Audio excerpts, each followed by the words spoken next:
Okay, welcome again.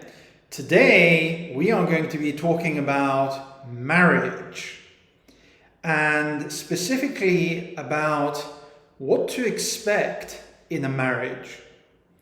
Now, before we get started, I will say that I am married, so I am in a position to talk on the topic, and I appreciate some of my younger audience this may not be so relevant to, but in the future, I think it would be. So please enjoy. So with that done, marriage is a very powerful concept and it unifies two people together.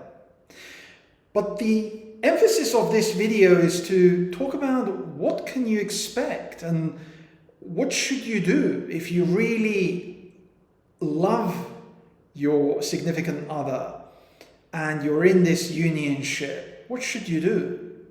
Well, the reality is that life is forever changing. Nothing, as I'm sure you're already aware of, stays exactly the same.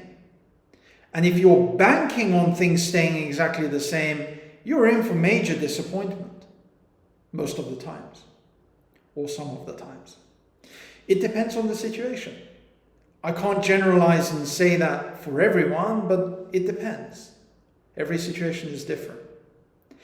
But one thing we can say is that life brings challenges. If you remember from our earlier topics, the discussions, handling difficult situations is cross-applicable to this topic. But marriage it requires work, it requires maintenance. If you're looking to make your marriage work, you have to be able to persevere.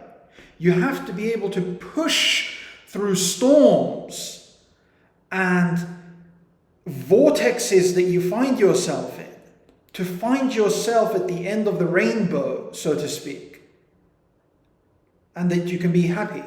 Now, when we look at the statistics on marriage, again, please don't quote me on this, but there are a large amount of these that fail.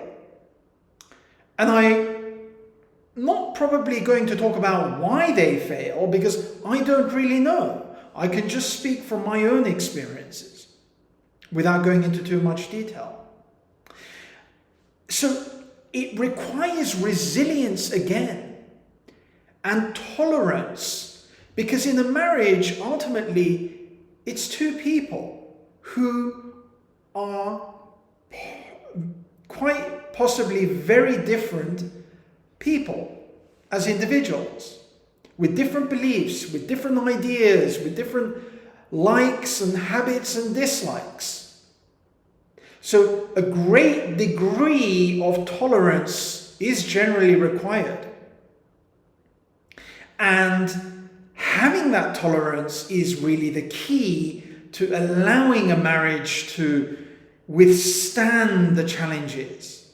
For example, things that can happen in life, like job loss, like difficulties, relocation, long distance situations, as an example. It requires a lot of sacrifice and dedication and trust in the other person.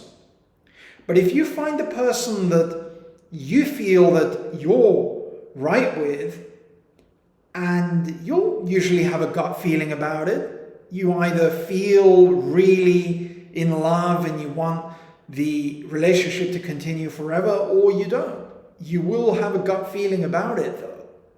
And so it's important to listen to that gut feeling. And so the message is that if you really do love the person, you have to fight for your marriage. And you also have to be careful of the external influences, such as family, friends, because not everyone is happy. Some people, unfortunately, do relish in sabotaging other people's lives. It's sad to say, but it's true. So you need to be strategic and you need to think outside of the box. I hope you enjoyed this one and look forward to the next one. Cheers.